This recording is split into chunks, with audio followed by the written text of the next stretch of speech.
Hi everyone, my name is Asia and I make K-pop animations and also will occasionally dabble into K-pop commentary. I'll be honest, I wasn't sure if I was gonna make another video on an aespa album release. I felt like I didn't have too much to say.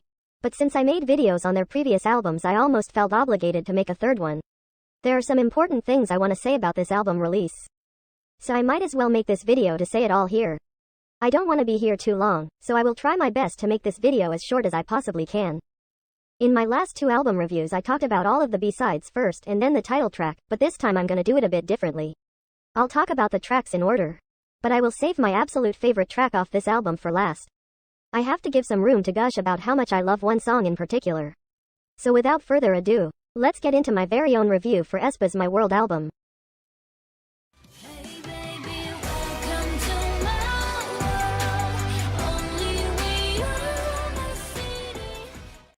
I remember seeing the featuring Naevis in the title for this song and being a bit confused. Then I heard the song and honestly didn't hear Naevis anywhere. But then I watched the lyric video and apparently she is singing, but Naevis singing parts sound a lot like Winter's voice to me. Unless I was mistaken and she was only a feature as an appearance in the music video, she sounds exactly like Winter or maybe even like Karina to me. But anyways, about the song. I think it's pretty good. This definitely sounds like it could be played in a future Avatar film with how otherworldly it sounds. The music video was a little boring to me though. The only exciting part was seeing Naevis in the real world with them. Not much else to say about this track. I'm giving it a 6.5 out of 10.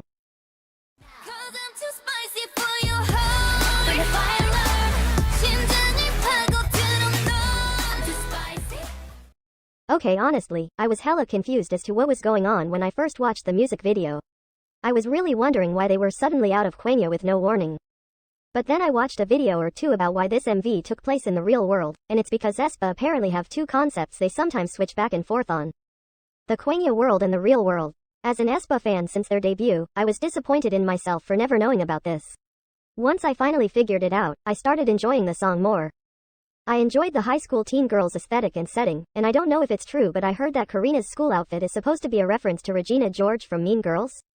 If that's true, I love that because Mean Girls is one of my favorite movies of all time. I definitely think this title track is better than Girls.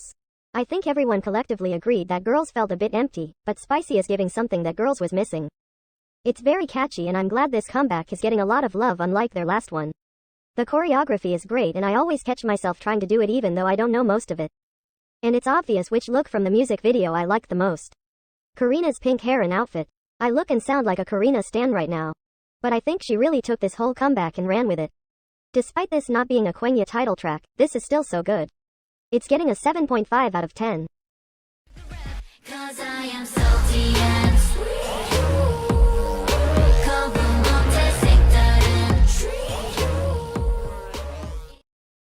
Let me just do this before I talk about the song.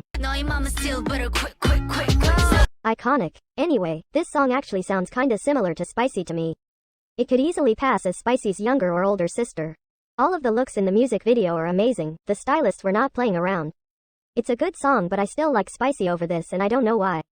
I don't have too many thoughts about this track in particular for unknown reasons, so I'll give it a 7 out of 10.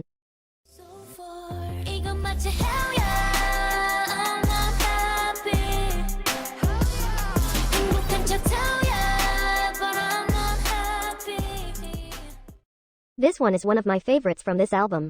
First off, I really like the message this song was trying to convey because it's extremely relatable in today's world. My take on the song is that people on social media always portray themselves as happy and living a great life all the time, and absolutely nothing is going wrong for them. Outside of social media, they're not happy, they're depressed and anxious, they might feel like a failure due to seeing all of these young kids getting famous on TikTok, etc., etc. And on top of that, cyberbullying has become a massive problem in recent years thanks to social media being so ingrained into our lives now. I've read comments of people saying that each member represented each struggle. Karina seems to be depressed but doesn't know or understand why. Winter is a student being bullied by others. Giselle is a student being an outcast to the other students. And Ningning is the school cheerleader supposed to be doing her cheerful dance routine but she's too unhappy to do it. Even when the lyrics change from I'm unhappy to I'm so happy at the end. It sounds very forced and fake. Like they're actually trying to convince their followers, family members and friends that they are happy, when it isn't true. I felt that they did a really good job portraying mental health and how complicated it is. This song gets an 8 out of 10. If anyone is mentally struggling right now, Please know that you're not alone and what you're feeling is not gonna last forever. Things will get better, I promise.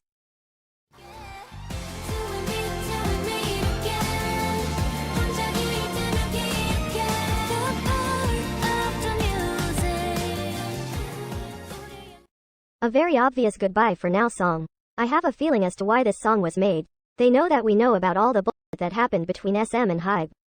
And their comeback being delayed due to SM wanting them to sing about trees and the members crying and being extremely frustrated over that.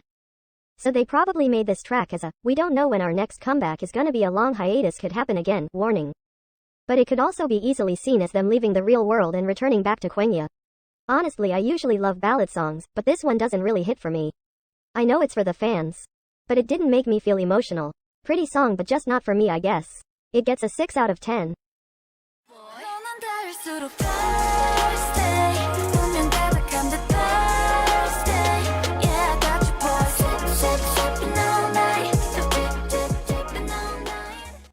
Last but definitely not least, Thirsty.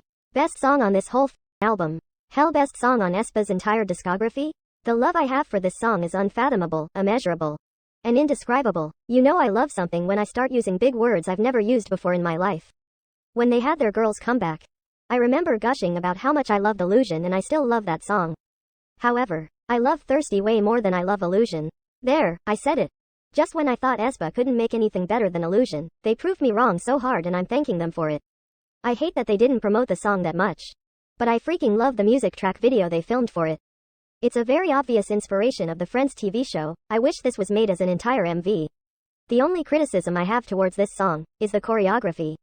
The choreo is really cute, don't get me wrong, but the members could have easily executed the choreo a lot better than what they were doing.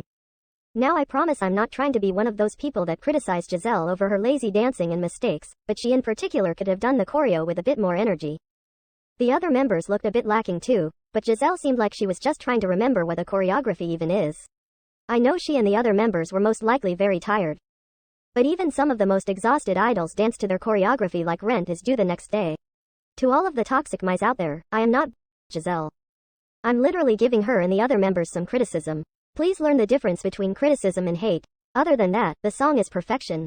I remember I asked in a previous review video that I wanted more R&B tracks from aespa, so I'm very happy they listened. This song has to get a 20 out of 10 and I refuse to put that score any lower.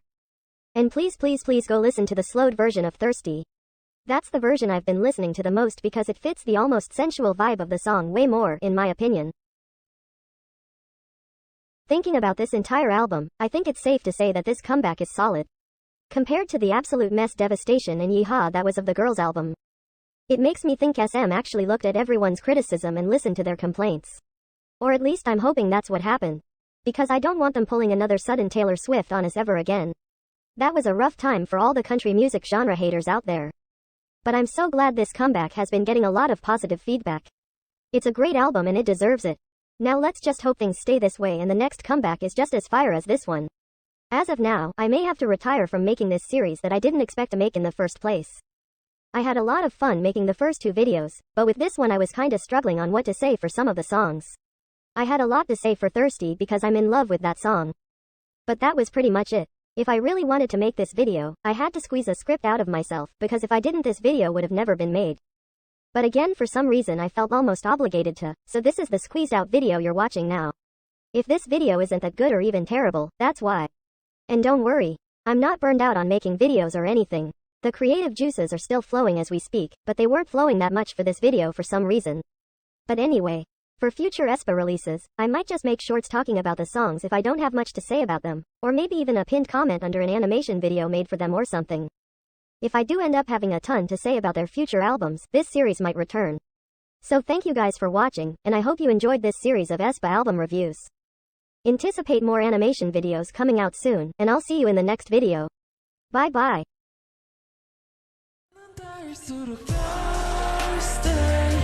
분명 가득한 듯